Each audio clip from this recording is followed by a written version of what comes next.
अप्पा जनि संत संपजो पावज निर्माण सुहम सुहोव जुतो बसो सब सुहम परिपप्पा जनि संत संपजो पावज निर्माण सुहम सुहोव जुतो सब सुहम। यहाँ पर आचार्य भगवान कुंद स्वामी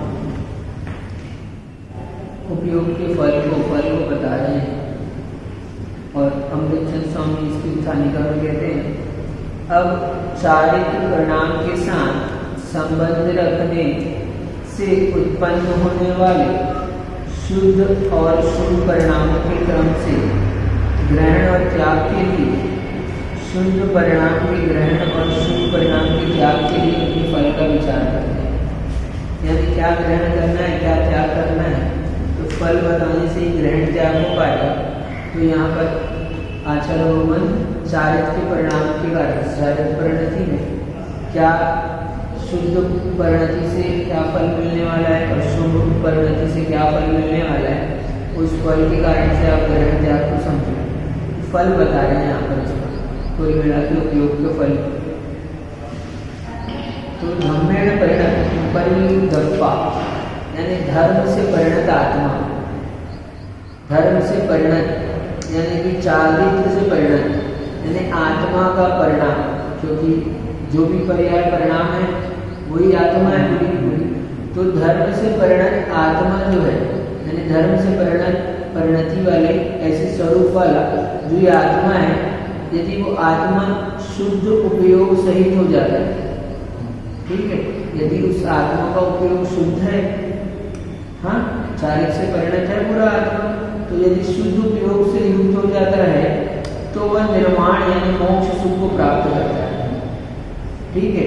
और यदि वह आत्मा शुभ उपयोग वाला होता है, चारित्र से ही परिणत है, दोनों की आत्मा कैसे है, चारित्र से ही परिणत है, लेकिन चारित्र परिणत होने पर भी जब शुद्ध उपयोग वाला होता है तो निर्माण को प्राप्त करता है, और जब शुभ उपयोग वाला होता है तो स्वर्ग के सुखों को प्राप्त करता है।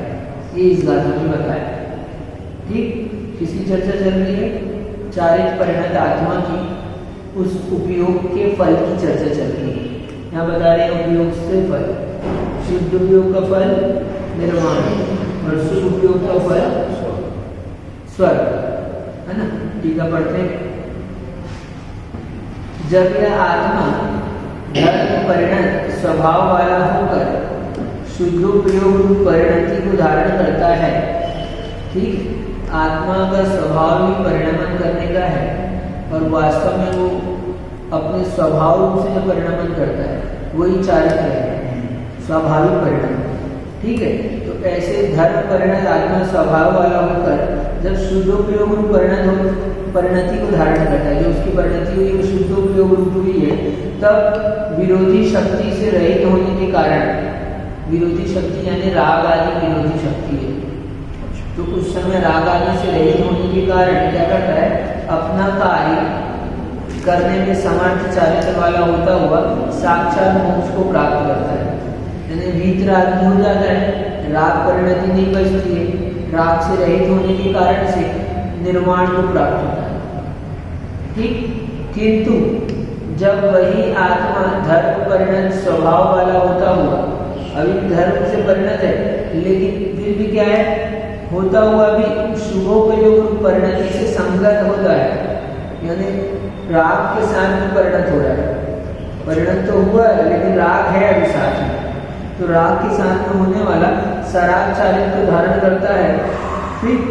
तब विरोधी शक्ति से सहित होने के कारण अपना कार्य करने में असमर्थ, विरोधी शक्ति यानी राग उसके साथ में होने के कारण से अपना कार्य करने में समर्थ है। उसका कार्य क्या है, निर्माण को प्राप्त करना है, तो उस कार्य करने में अब क्या है, राग सहित होने के कारण से असमर्थ हो गया। असमर्थ होने के कारण कथनचित विरुद्ध कार्य करने वाले, इसलिए क्या होता है, राग मिला होने के कारण से कथनचित विरुद्ध कार्य करता है, ठीक है। तो कथनचित विरुद्ध कार्य करने वाले चारित्र से युक्त होकर स्वर्ग सुख रूप बंधन को प्राप्त करता है। राग से सहित चारित्र है तो बंधन होता है, यानी शराब चारित्र से स्वर्ग जाता है, बंध होता है स्वर्ग का, और वीतराग चारित्र से निर्माण को प्राप्त करता है। उदाहरणार्थ यहाँ उदाहरण देते हैं, जैसे अग्नि से संतप्त घी से सिक्त जला हुआ पुरुष जलन से दुख को प्राप्त करता है, इसलिए शुद्धोपयोग उपादेय है और शुभोपयोग हेय है। दृष्टांत में कह दिया, अग्नि घी अग्नि से संतप्त घी, अग्नि से अच्छी तरह तपाया हुआ जो घी है वो यदि गिर जाए तो जलन होती है कि नहीं होती? जलन तो ऐसे जलन होती है, ऐसे जलन मचती है, जलन दुख होता है कि नहीं होता? ऐसे ही ये संसार में डूब गया, स्वर्ग चला गया तो उसको दुख ही मिला है, उतने समय का दुख, इसलिए वो शुद्धोपयोग उपादेय है। उपादेय क्या है? शुद्धोपयोग उपादेय है, शुभोपयोग है। ठीक, इस तरह से इसमें बात है। भावार्थ यहाँ पर विशेष कहते हैं, यहाँ बता रहे हैं इसको भावार्थ में यहाँ पर आपको गुणस्थान की विवक्षा करके बता रहे हैं। 6ठे से 12वें गुणस्थान तक के मुनि को अभेद दृष्टि से चारित्र परिणत आत्मा कहते हैं। ठीक, मुनिराज जो है वो चारित्र से परिणत आत्मा कहते हैं। अभेद दृष्टि, ठीक, आत्मा की परिणति चारित्र, ठीक है, सब कुछ होने पर भी अभेद दृष्टि से देख रहे तो उस आत्मा को करें चारित्र परिणत आत्मा। तो 6वें से 12वें गुणस्थान तक मुनिराज सभी क्या कह रहा है? चारित्र से परिणत आत्मा कह रहा है अभेद दृष्टि से। और उन्हीं को अब हम भेद करके देखें, उन्हीं मुनिराज को 6 से 12 तक के, उनको भेद दृष्टि से देखने पर 7वें से 12वें तक शुद्धोपयोगी या वीतराग चारित्र धारी कहते हैं। भेद दृष्टि, ठीक, 7वें से 12वें गुणस्थान तक, 7वें से 12वें गुणस्थान तक उन्हीं को क्या कहते हैं? भेद दृष्टि से वीतराग चारित्र वाला कहते हैं या शुद्धोपयोगी कहते हैं। जिसका फल साक्षात मोक्ष है, ठीक, और बीच का एक छूट गया, छठा से 6 से 12 तक अभेद दृष्टि से बोला था, और यहाँ 7 से बोल दिया। 6ठे में शुभोपयोगी या शराब चारित्र वाला कहते हैं। 6ठे गुणस्थान को शराब चारित्र, 7वें गुणस्थान से वीतराग चारित्र, ठीक। जिसका फल परंपरा से मोक्ष होने पर भी साक्षात क्या है? पुण्य बंध या स्वर्ग है। 6ठे गुणस्थान में शराब चारित्र है, 7वें गुणस्थान का फल क्या है? तो स्वर्ग की प्राप्ति, ठीक, ये बता रहे। इस संबंध में शब्द कथनचित ध्यान देने होंगे, यानी कथनचित ऊपर कहा था तो कथनचित विरुद्ध कार्य वाला, तो 6ठे गुणस्थान वाला वर्ती मुनिराज है तो कथनचित विरुद्ध कार्य, शराब है ना, राग सहित है, राग मिश्रित है, तो शराब चारित्र है, तो राग के कारण से विरुद्ध कार्य हो रहा है, और सर्वथा विरुद्ध नहीं हो रहा, किसी अपेक्षा से कथनचित थोड़ा विरुद्ध है ना, इसलिए कथनचित लगाया है। तो कथनचित विरुद्ध कार्य वाला होने से स्वर्ग में जाते हैं। तो इस तरह से इस गाथा में बताया, क्या बताया? धर्म से परिणत आत्मा शुद्धोपयोग वाला होता है तो निर्माण जाता है, और वही धर्म से परिणत आत्मा यदि शुभोपयोग वाला होता है तो वहां स्वर्ग के सुखों को प्राप्त करता है। ऐसा अभी अमृतचंद स्वामी ने कहा। जैसे स्वामी को पढ़ लेते हैं अपन आगे, ये उत्थानिका में कहते हैं आगे वीतराग चारित्र शुद्धोपयोग, यानी वीतराग चारित्र को शुद्धोपयोग कह रहे हैं। तो ये वीतराग चारित्र शुद्धोपयोग तथा शराब चारित्र शुभोपयोग परिणामों का संक्षेप से फल बताते हैं। इस गाथा में क्या बताया? फल बताया। किसका फल बताया? शराब चारित्र का और वीतराग चारित्र। शराब चारित्र का नाम ही यहाँ पर शुभोपयोग का और वीतराग चारित्र को यहाँ पर शुद्धोपयोग का, ठीक। तो इन दोनों के फल के लिए कहते हैं परिणमन स्वरूप होता हुआ परिदप्पा, आत्मा जो है परिणमन स्वभावी है, परिणमन स्वरूप होता हुआ यह आत्मा यदि शुद्धोपयोग नाम के शुद्ध परिणाम से परिणत होता है, ठीक, शुद्धोपयोग से परिणत होता है तब निर्वाण के सुख को प्राप्त करता है, और यदि शुभोपयोग से परिणमन करता है तो स्वर्ग के सुख को पाता है। ये फल बता दिया। यहाँ विस्तार देते हैं। यहाँ विस्तार यह है कि अब सुनिए ध्यान से, यहाँ धर्म शब्द से, अब हम इसमें कह रहे धर्म से परिणत आत्मा, तो धर्म शब्द से क्या लेना? चारित्रम खलु धर्मों का, धर्म से परिणत आत्मा, तो धर्म से क्या लेना? तो अहिंसा लक्षण रूप मुनि धर्म। ठीक, अभी पूरा नहीं हुआ, आया समझ में? धर्म शब्द से यहाँ पर किसको ग्रहण करना? धर्म से परिणत आत्मा बोल रहे हैं ना, तो वो आत्मा किस परिणाम वाला हुआ है? तो मुनि धर्म के, अहिंसा लक्षण रूप मुनि धर्म रूप हुआ है। वो आत्मा पूरा मुनि ही क्या है? आत्मा मुनि की आत्मा मुनि है ना, तो वो धर्म रूप से परिणत है। क्यों? अहिंसा लक्षण रूप धर्म, इस धर्म से परिणत मुनि धर्म। श्रावक का धर्म, श्रावक भी धर्म से परिणत, चारित्र से। इस श्रावक से क्या लेना? एक देश चारित्र वाले श्रावक। ठीक, आप श्रावक की गिनती में नहीं आ सकते क्योंकि चारित्र परिणत बोल रहा है, तो आपके चारित्र है। तो एक देश परिणत पंचम गुण स्थानवर्ती चारित्र वो श्रावक की संख्या में आते, तो वही यहाँ पर ग्रहण करने योग्य है। तो श्रावक का धर्म, ठीक, और उत्तम क्षमादि 10 लक्षण धर्म अथवा रत्नत्रय स्वरूप धर्म, या फिर मोह क्षोभ से रहित आत्मा का परिणाम या शुद्ध वस्तु का स्वभाव ग्रहण किया जाता है। धर्म की परिभाषा करती है।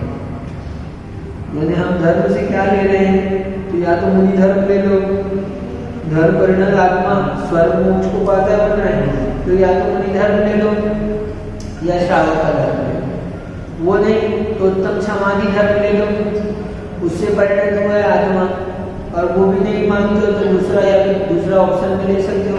तो रत्नत्रय स्वरूप धर्म ले लो, सम्यक दर्शन ज्ञान चारित्र रूप धर्म। वो भी तो और भी कहा, मोह क्षोभ से रहित आत्मा का परिणाम ले लो, राग द्वेष से रहित, दर्शन मोहनी से भी रहित और राग द्वेष से भी रहित। ऐसा जो आत्मा का परिणाम है वही धर्म। वही आगे पीछे अपन ने कहा था, चारित्र वाला, तो वही धर्म। धर्म ये मतलब क्या है ये बता रहे हैं। तो ये इन सबको धर्म ग्रहण करना। आत्मा का परिणाम शुद्ध वस्तु और शुद्ध वस्तु का स्वभाव, वस्तु के स्वभाव को भी धर्म कहते हैं। तो आत्मा का स्वभाव है तो वो भी धर्म कहलाएगा। तो शुद्ध वस्तु का स्वभाव ग्रहण किया जाता है। अब कह रहे हैं वही धर्म अन्य पर्याय से अर्थात चारित्र भाव की अपेक्षा चारित्र कहा जाता है। अब उस धर्म को ही चारित्र कहते हैं। पहले चारित्र को धर्म कहा था, अभी धर्म से परिणत आत्मा कहा, तो उसी धर्म को ही हम चारित्र कहते हैं। फिर परिणाम से परिणाम से जो परिणाम है वही धर्म और वही चारित्र। तो वही जो धर्म है वो अन्य पर्याय से, वो अपन धर्म को ऐसे न देकर चारित्र की अपेक्षा देकर उसको चारित्र कहते हैं। तो चारित्र भाव की अपेक्षा चारित्र कहा जाता है। ठीक, यह सिद्धांत का वचन है। धर्म ही चारित्र और कुछ नहीं, क्योंकि हम कह रहे हैं स्वयं की किम चारित्रम खलु धम्मो, पहले कह चुके, देखा सात्विक कथा में कहा था वही चारित्र। अब वो चारित्र कैसा होता है? अप्रत संयम और उपेक्षा संयम के भेद से दो प्रकार नाम दे दिया। अपरिहित संयम, अपरहत संयम, और उपेक्षा संयम। अपरहत, हाँ ठीक, अपरहत संयम और उपेक्षा संयम के भेद से, इसी का नाम जो अभी हमने नाम सराग और वीतराग है उसी का नाम बताया।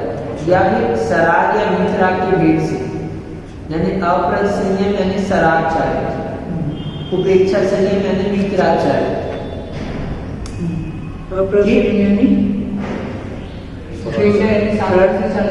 हाँ देख लो, तो आप उपेक्षा संयम होता है अभी होता है। वो क्या उपेक्षा सात्विक से वो रहता है, तो सात्विक से नहीं होता, सारा पंचम का नहीं वो होता है निरातिशय। आपके पास कुछ पॉइंट और जो निरातिशय रहता है हाँ उसमें उपेक्षा संयम रहता है, ऐसा आप क्या बोल रहे हो? नहीं होता है, हाँ नहीं होता, ये बोल रहे हो आप? ये हम तो मानते हैं, कुछ कोई आचार्य भगवान है तो नहीं मानते ये उपेक्षा संयम पंचमबार में नहीं, तो विवक्षा यही है ना जो मैं बोल रहा हूँ। अब ये विवक्षा तो हम यहाँ पर शास्त्र में लिखा होता है, ये तो कह रहे हैं ना। हाँ नहीं तो गुण अभी सातवां गुण स्थान होता है कि नहीं होता है किसी होता है। तो ये सातवें गुण स्थान में बता रहे हैं, यहाँ पर खास सातवें सातवें गुण स्थान से 12वीं तक शुद्धोपयोगी मित्राचार्य प्रदाय। हाँ ठीक है, तो सातवां में कहा तो होता है। होता है। ठीक है, तो ये ठीक है, कोई बात नहीं, इश्यू नहीं बना उसको। नहीं मैं भी नहीं मानता हूँ हाँ। विवक्षा से। तो अपराध संयम तथा उपेक्षा संयम के भेद से व शराब वितराग के भेद से या शुभोपयोग और शुद्धोपयोग के भेद से 2 प्रकार का है। चाहे अपराध संयम उपेक्षा संयम कहो या शराब वितराग कहो या शुद्धोपयोग और शुभोपयोग कहो, शुभोपयोग शुद्धोपयोग। ठीक, शराब चारित्र का ही नाम अपराध संयम है, उसी का नाम शुभोपयोग। वीतराचार्य का ही नाम उपेक्षा संयम है, उसी को यहाँ पर शुद्धोपयोग है। अभी तक की परिभाषा में आगे चल के और आएगा, इसको डिस्क्राइब करेंगे। ठीक, तो यहाँ पर ये कह रहे हैं शुद्धोपयोग के भेद से 2 प्रकार का है। इनमें से शुद्ध संप्रयोग शब्द से कहने योग्य जो शुद्धोपयोग रूप वीतराचार्य है, यानी जिसको शुद्ध संप्रयोग कहा है गाथा में, है ना, धम्मेण शुद्ध संप्रयोग जुडो, तो यहाँ शुद्धोपयोग शब्द से कहा है, शुद्ध संप्रयोग शब्द कहा है, तो शुद्ध संप्रयोग शब्द से कहने योग्य यानी शुद्धोपयोग, उसी का एक और नाम कह रहे शुद्ध संप्रयोग। कुंद कुंद स्वामी ने शुद्ध संप्रयोग कहा, तो शुद्ध संप्रयोग शब्द से कहने योग्य जो शुद्धोपयोग है, शुद्धोपयोग रूप वीतराचार्य है, उससे निर्माण प्राप्त होता है। ठीक, जब अब कह रहे हैं दूसरी बात, जब विकल्प रहित समाधि में शुद्धोपयोग की शक्ति नहीं होती है। ठीक, अब क्या है, जब विकल्प रहित समाधि में शुद्धोपयोग की शक्ति नहीं है, शक्ति नहीं होती, तब आत्मा शुभोपयोग रूप सराग भाव से परिणमन करता है। ठीक, हाँ, तब अपूर्व और अनापूर्वता लक्षणधारी, अब जब शुभोपयोग से परिणमन किया तो अपूर्व और अनापूर्व लक्षणधारी निश्चय सुख से विपरीत, अब शुभोपयोग होने से कुछ क्या विपरीत आपूर्वता को उत्पन्न करने वाला स्वर्ग सुख उत्पाता है। ठीक है, आकुलता तो है, कुछ न कुछ आकुलता, पूरा निराकुल तो नहीं हुआ, शुद्ध निराकुल लक्षणधारी होने पर भी निश्चय सुख से विपरीत, निश्चय सुख कौन सा है, निर्वाण सुख, उस सुख से विपरीत स्वर्ग का सुख है ना, तो उससे विपरीत आकुलता को उत्पन्न करने वाले स्वर्ग सुख को पाता है। पीछे अब फिर क्या होता है, जो जिसको स्वर्ग सुख मिलता है, जो शराबचारिताधारी है, स्वर्ग सुख को पाया है, वही पीछे यानी फिर कालांतर में फिर आगे चलकर परम समाधि के योग की सामग्री के होने पर, अब मान लो अभी सहनन उसकी सामग्री की समाधि नहीं है, हीन सहनन है ना, देश काल परिस्थितियाँ ऐसी नहीं है, तो ऐसी सामग्री नहीं मिली, तो शराब चारित्र वाला हुआ, वही जब फिर स्वर्ग सुख को प्राप्त करता है तो वहाँ से आता है तो फिर अनुकूल सामग्री मिल जाती है उसको, शुद्ध सामग्री योग्य सामग्री के होने पर मोक्ष प्राप्त करता है, ऐसा शुद्ध का भाव है। यानी वही जो मुनि बना है, जिसने स्वर्ग को पाया है, वही परंपरा से निर्वाण को प्राप्त करेगा, विद्याचार्य को प्राप्त करेगा। इतना इस गाथा में बताया है। यानी इस गाथा में पूरा 2 चीजें मुख्य रूप से गई, दोनों उपयोग का फल, शुद्धोपयोग और शुभोपयोग का फल इसमें बताया गया है। वीतराचार्य और शराबचार्य का फल कहा है।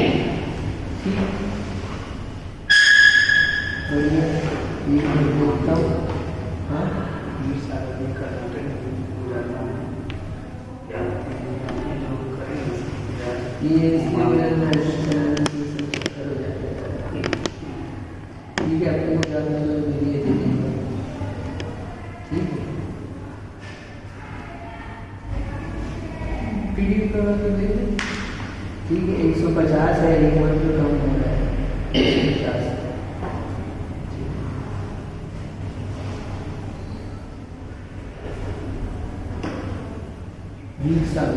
आचार्य ठीक। तो यहाँ पर इस गाथा में कहा देना, उसमें से एक बार और देख लें। गाथा नंबर 11 चल रही है अभी, और 11 नंबर गाथा में फल को बता रहे हैं 10 के बाद तो 11 है। तो आप 10 देख रहे थे, हमको देख ही नहीं, हम तो आपको देख रहे।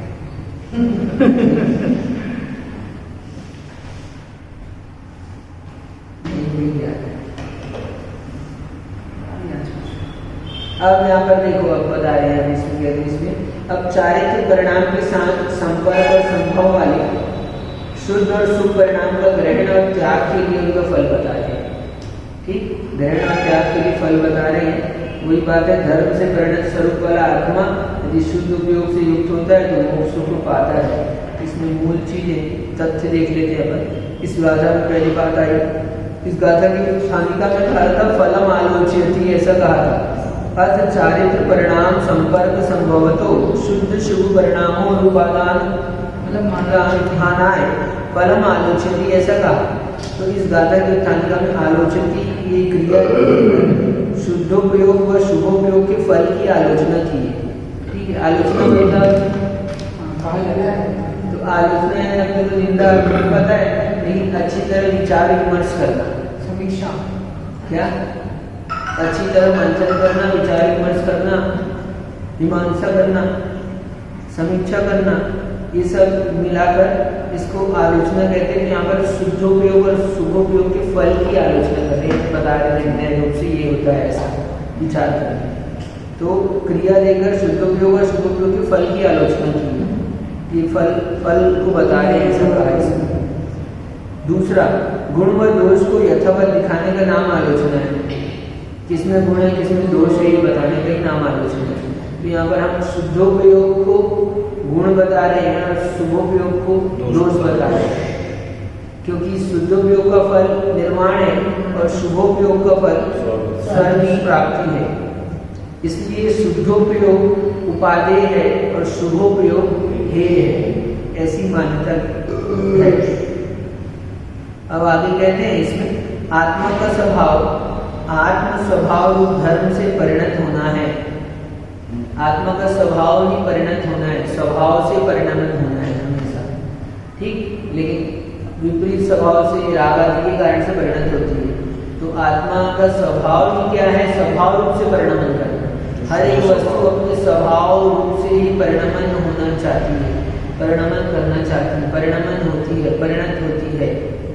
ठीक, लेकिन कोई कारण मिल जाते हैं, तो यहाँ आत्मा को कर्म मिल जाते हैं, राग कारण मिल जाता है, तो विपरीत रूप परिणमन करती है।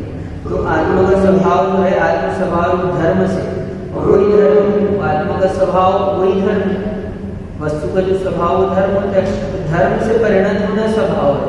आत्म स्वभाव धर्म से परिणत होना है। ठीक, ये बात कही। फिर कहते हैं यथा योग घाती कर्म प्रकृति विपाक के अभाव में आत्मा मोक्ष मार्ग में लगता है। इसमें अब कहा कि यथा योग, जिसकी जैसी भूमिका है उसके अनुसार से उसके घाती कर्म का विपाक के अभाव में, यानी घाती कर्मों का जो विपाक है, ज्ञानामणि, दर्शनामणि, मोहनी और अंतराय, ये जब ढीला हो जाता है, विपाक कम हो जाता है, उसका अभाव होता है, तो मोक्ष मार्ग में लगता है आदमी। क्योंकि बिना मोहनी कर्म के नहीं कर सकता, उपशम किए, है ना, सामने दर्शन नहीं होएगा। अब बिना चारित्र होने के उपशम किए चारित्र नहीं होएगा।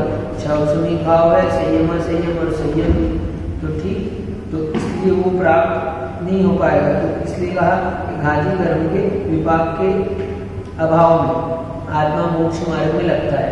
ठीक, फिर कहते हैं साक्षात मोक्ष मार्ग मोह क्षयज शुद्धोपयोग है। साक्षात मोक्ष मार्ग क्या है?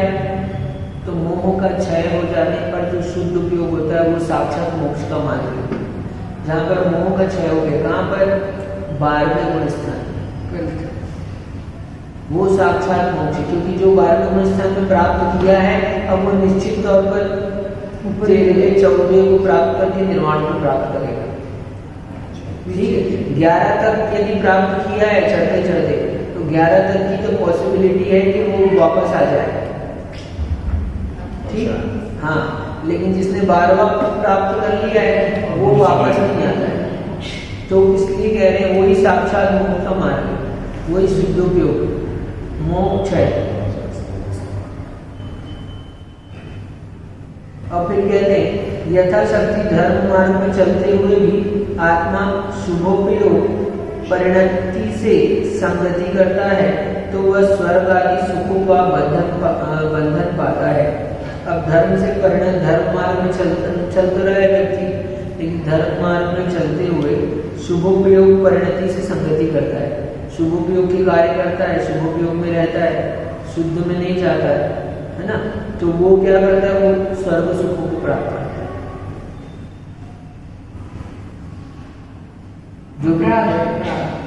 जो भी है मुनिराज है आदि है, अभी वर्तमान में तो शुभोपयोगी मुनि होते हैं। ठीक, और 7वें गुण स्थान में यदि शुद्धोपयोग लगाते हैं तो शुद्धोपयोगी भी होते हैं, मतलब शुद्ध और शुभोपयोगी होते हैं, मतलब वो बीतरागी 10वें गुण स्थान के ऊपर वाले नहीं होते, 6वें 7वें गुण स्थान तक की अभी सीमा है ना। हमने कुछ विषय जो हमको कंबाइंड मिक्स देखे, जैसे गुलिस्तान विवक्षा तो जैसे हमने कर दिया है, लेकिन इसके अलावा बहुत बार यदि 6वें से 12वें तक पूरा यदि सिलेबस एक में मिक्स है, कैटेगराइज गुलिस्तान वाइज 6वें गुलिस्तान में जीव का ऐसे करना नहीं मिल जाएगा, लेकिन इसकी चर्या की विवक्षा में चर्या तो 6वें 7वें गुण स्थान में होती है, 8वें गुण स्थान से ऊपर तो वो ध्यान में रहती, ध्यान की अवस्था है। ठीक है, 8वें गुण स्थान से ऊपर जितनी भी बात हम कह रहे हैं वो 8वें गुण स्थान से ध्यान की अवस्था है। ध्यान की अनुभूति, अभी ध्यान की मतलब पहले वाले प्रश्न में आया, थ्योरेटिकल जो लिखा रहता है अभी उत्तर नहीं हुआ उसका, उत्तर नहीं हुआ उसका, उत्तर नहीं हुआ, पहले वाले प्रश्न की आपकी चर्चा में वो पहले प्रश्न का उत्तर हो जाए ना, दूसरा तो क्या हुआ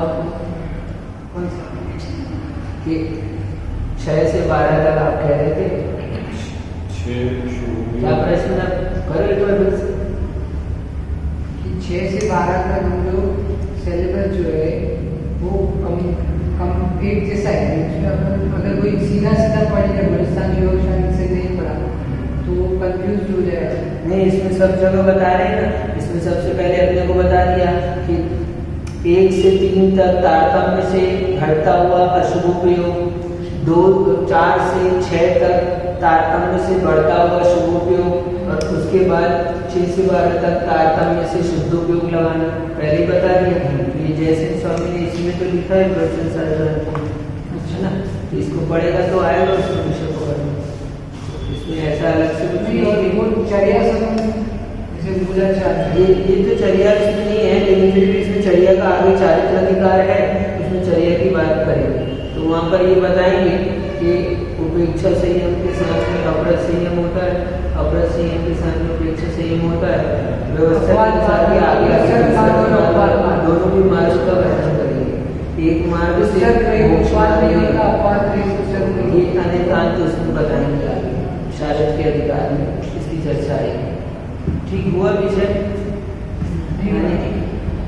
6 से 12 तक की विवक्षा में यहाँ पर जैसे स्वामी सिलेबस है, लेकिन मेरा ये क्वेश्चन था, जैसे मूलाचार का जो मूलाचार है उसमें जैसे लिखा मुनियों को ऐसा करना चाहिए, यानी एक आइडियल जो कमेंट्स आइडियल जो बातें लिखी है, तो अगर कोई किसी को पढ़ लिया आइडियल है, वैसे लास्ट में लिखा द्रव्य क्षेत्र काल भाव के अनुसार देख लेना चाहिए। ठीक है, तो अपन जैसे बहुत सारी चीज़ों में अपन भिन्नता वैराइटीज देखते हैं, अलग अलग संघों की ब्रह्मचर्य तो ये कैसे डिसाइड होता है? तो ये इसलिए तो हम आपको सिखाते हैं सबसे पहले अनेकांत दृष्टि को प्राप्त करो।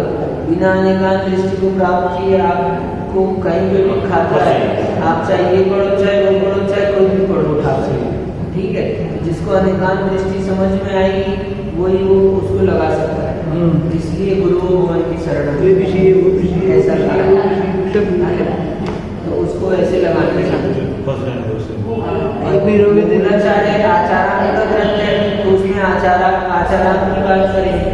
तो और जब भी आचार बताया जाएगा तो तुमको क्लास में पढ़ाते समय एक आ जाएगा कि तुमको 100 में 100 लाना है, और तुम भी चला कि जैसे एक सन है तो अपन को बोलता है कि पंखा नहीं चलाना चाहिए, हाँ, दूसरा है उसको कोई दिक्कत नॉर्मल नहीं। नाम होता है, उसको समझ चला गया। सकते हैं। हाँ। तो ये निर्णय कैसे होते हैं? ये निर्णय वो बैठे वहाँ से करते हैं निर्णय, ठीक है। संघ प्रमुख सरकार वहाँ से हाँ, हाँ, निर्णय वहाँ से हो जाते हैं, जो प्रेसिडेंट है वो बताएंगे। वो उनकी तरफ से चल जाते हैं। और कुछ देखो शक्ति सामर्थ्य की अपेक्षा है, और कंडीशन कैसी, स्थिति कैसी, किस समय में कहाँ स्थिति, बस कोई इशू है नहीं। अपन तात्विक रूप से इसको कैसे पकड़ेंगे, मैं ये पूछ रहा हूँ। ये तो बता रहे कि तात्विक रूप से उसकी द्रव्य क्षेत्र काल भाव की स्थितियां अलग अलग, जैसे तात्विक रूप में देखोगे तो वही मिलेगा। 100% आइडियल नहीं हो सकता है सबके लिए, मुसीबत इसीलिए वो द्रव्य क्षेत्र का भाव या समाधि अनेक जिसके लिए जो समझ में आए वो आपका साथ। उसमें तो लिखा है महाराज को ऊपर पहाड़ के ऊपर बैठना अब चाहिए गर्मी में, 2 दिन से ज्यादा शहर वही में तपस्या रहने- करना चाहिए। अभी पंचम कर रहे हैं भवन, तो अब तो गर्मी रहेगी, पूरे भवन ही बहुत चारों तरफ दिखते हैं। पहले तो कपड़े के मकान रहते थे तो वो ठंडक ठंडा रहता था। और ठंड की गर्मी रहती है। ठीक है, जैसे जैसे काल में जैसी व्यवस्था होगी फिर भी जो जो जैसे पालन करेंगे, पंचम काल के अंत तक वही रहने वाले हैं, इसलिए चिंता की बात नहीं है। चर्या थोड़ी बहुत 19-20 किसी की हो सकती है, उसमें कोई बात नहीं। लकड़ी से और ठंडे लकड़ी रहते हैं तो मिट्टी ठीक है, मिट्टी से भी ठंडे रहते हुआ अपन, ठीक, आगे चले। अब कहते हैं यथाशक्ति, ये पढ़ रहे थे, साक्षात मोक्ष मार्ग तो शुद्ध उपयोगी है, ठीक है। अब यथाशक्ति धर्म मार्ग में चलते हुए ये भी बता दिया, धर्म मार्ग में चलते हुए शुभोपयोग परिणति, ये परिणति से संगति करता हुआ स्वर्ग सुखों का बंधन पाता है। धर्म मार्ग में परिणत है, लेकिन फिर भी राग साथ में होने के कारण से।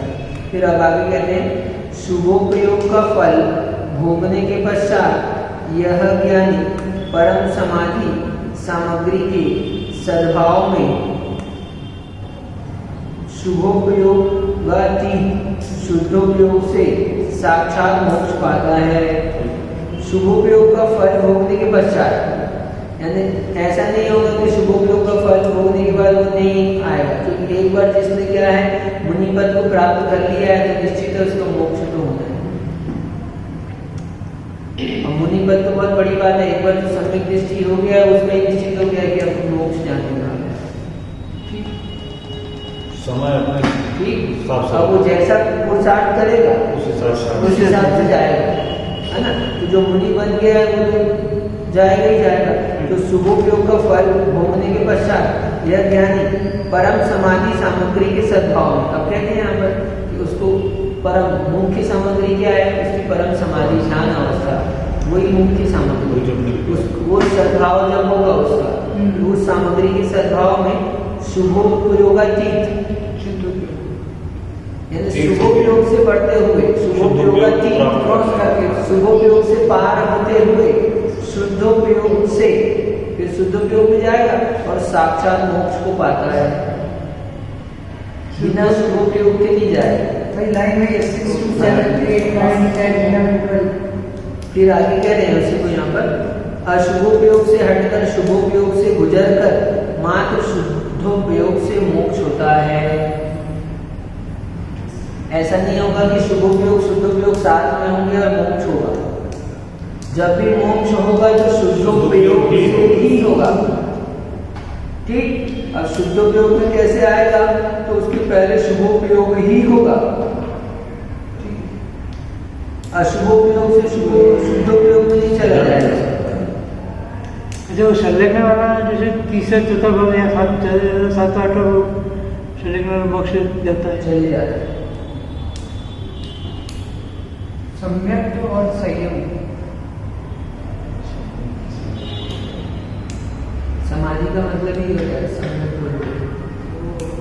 ऐसे कोई मरण करता है उसको समाधि कह देते हैं। सामान्य से एक बार सुना दिया तो नवी बार सुना दिया तो समाधि होगी, ऐसा नहीं होता। नहीं, वो नहीं। है ना? उसका समाधि का उसके- मतलब ये है कि उसके अंतरंग की परिणति से वो गुण स्थान को प्राप्त हो। ठीक है, तो सम्यक दृष्टि हो। अनुव्रति श्रावक भी है। आप लोग मान लो अनुव्रत ले लेते हो, 5 प्रतिमा 2 प्रतिमा की व्रत ले लिए, हाँ, पंचम गुण स्थान हो गया। तो अनुव्रति श्रावक भी समाधि पूर्वक मरण कर सकता है, जिनकी इच्छा को प्राप्त नहीं हुआ है लेकिन व्रतों को स्वीकार किया है। और व्रतों को स्वीकार करने के बाद में समाधि पूर्वक मरण करता है तो वो भी कम से कम 3 भव और अधिक से अधिक 7 भव 8 भव उसमें निर्माण को प्राप्त कर लेगा। अनुवृत्ति भाव कोई बहुत से जीव ऐसे हैं जो श्रावक अवस्था से समाधि को प्राप्त करके चले जाते हैं, लेकिन अभ्यास करना पड़ता है हर चीज का। तो अशुभोपयोग से हटकर शुभोपयोग से गुजर कर फिर शुद्धोपयोग को प्राप्त होता है और शुद्धोपयोग से फिर निर्माण को प्राप्त होता है। शुद्धोपयोग से ही मोक्ष होता है। क्या कहेंगे? शुद्धोपयोग से ही मोक्ष होता है। यही तो बताया, वीतरागचार्य से निर्माण होता है, तो यही है शुद्धोपयोग से। इसलिए कहा। अब कहते हैं अशुभोपयोग अत्यंत हे है। अशुभोपयोग जो है वो तो अत्यंत हे है, ग्रहण करने योग्य किंचित भी नहीं है। और शुभोपयोग हे है, हे कह रहे मान अत्यंत नहीं कहा है, लेकिन हे कहा है। तो हे कहा है क्यों? क्योंकि छोटे मोक्ष को पाले हैं, तो इसलिए शुद्धोपयोग अत्यंत पाले है। अशुभ उपयोग हे है, यानी मन में जो भी अशुभ उपयोग है अत्यंत है। उसको और उसका उपाय भी बताएंगे कैसे? दस नीचे में बताएंगे। सब चीज बताएंगे। यानी आपका मशीन वाला काम चल रहा है, वस्तु की दृष्टि से का पूरा चल रहा है। वस्तु तो उतनी बताए थे हम चार, ये ज्ञान अधिकार है ना। हाँ। ज्ञान अधिकार है, अब ज्ञान से चारित्र से चालू किया था, उस चारित्र के फल को यहाँ पर बता रहे हैं। अभी फल से लेकर आगे आपको चलेंगे, फिर ये बताएंगे, दर्शन अधिकार आएगा, फिर आखिरी में चारित्र बताएंगे। ऐसे चलेगा। ज्ञानाधिकार, दर्शन अधिकार, 3 अधिकार है। तो यहाँ पर ये बता दिया अशुभोपयोग अत्यंत है, शुभोपयोग हे है, और शुद्धोपयोग जो है अत्यंत उपादेय है। इस तरह से इस 11 नंबर की गाथा तो अपन ये ऐसे शुद्धोपयोग सिद्धांत निकल कर आया। शुद्धोपयोग का फल स्वात्मोपलब्धि रूप सिद्धि का लाभ है। ठीक, शुद्धोपयोग का फल और शुभोपयोग का फल काल्पनिक सुख यानी बंधन है, यानी स्वर्ग सुख है। ये सिद्धांत निकल कर इसमें आया है। इस तरह से ये गाथा पूरी हुई। 11 नंबर की गाथा आज हो गई। नमो